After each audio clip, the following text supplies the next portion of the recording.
ஹே welcome back. இன்னும் 40 days தான் இருக்குது என்னோட ஹைதராபாத் ஐசிஎன் காம்படிஷனுக்கு. இப்போ நீங்கள் பார்த்துட்டு இருக்கிறது ஒன் ஆஃப் த வீக் டேல என்னோட ருட்டீன். ஸோ அன்றைக்கி மார்னிங் ஒர்க் இல்லாதனால நான் மார்னிங்கே கார்டியோ போயிட்டேன். ஸோ இந்த வீக் பார்த்தீங்கன்னா வீக் டேல ஒரு லோ கேலரி டயட்டும் ஒன் வீக்கெண்டில் ரீஃபீட் பண்ணுற மாதிரி தான் பிளான் பண்ணியிருக்கோம். என்னோட ஃபுட் அண்ட் சப்ளிமெண்ட் டீட்டெயில்ஸ் நான் கேப்ஷன்ஸ்லேயே கொடுக்குறேன், can check it out. So அன்றைக்கி டேல ஒரு low body workouts. So last வீக்கோட கேலரிஸ் ட்ராப் பண்ணியிருக்கிறதுனால என்னால் ஹெவியாக ப்ராக்ரஸ் பண்ண முடியல. பட் நான் முடிஞ்ச அளவுக்கு அப்படியே மெயின்டைன் பண்ணிருக்கேன். ஸோ எனர்ஜி லெவல்ஸ் எல்லாமே லாஸ்ட் வீக் விட கொஞ்சம் ட்ராப் ஆகிருக்கு. But I just maintaining the phase. So என்னோட ஒர்க் அவுட் முடிச்சுட்டு என்னோட post work out supplement and post work out meal எடுத்துகிட்டு அகெயின் கார்டியோ பண்ணுறதுக்காக ஜிம் போயிட்டேன்.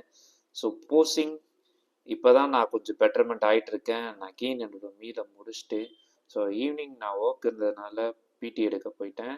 And then coming back from that என்னோட ஈவினிங் சப்ளிமெண்ட் முடிச்சுட்டு ஸோ நைட்டு ஒரு work இருந்ததுனால ஈவினிங்கே நான் கார்டியோ முடிச்சிட்டேன். என் ஃப்ரெண்டோட மேரேஜ் போயிட்டு இந்த மாதிரி சின்ன சின்ன பிரியாணி இதெல்லாம் நான் கொஞ்சம் மிஸ் பண்ணாலும் பட் ஒரு 40 டேஸ்க்கு வேறு ஆப்ஷனே இல்லை. இது மாதிரி சின்ன சின்ன விஷயம்லாம் சாக்ரிஃபைஸ் பண்ணி தான் ஆகணும். என்னோட ப்ரெப் பற்றின அப்டேட்ஸ் உங்கள் கூட ஷேர் பண்ணுறதுல ரொம்ப happy. So see you next week. Thanks for வாட்சிங்.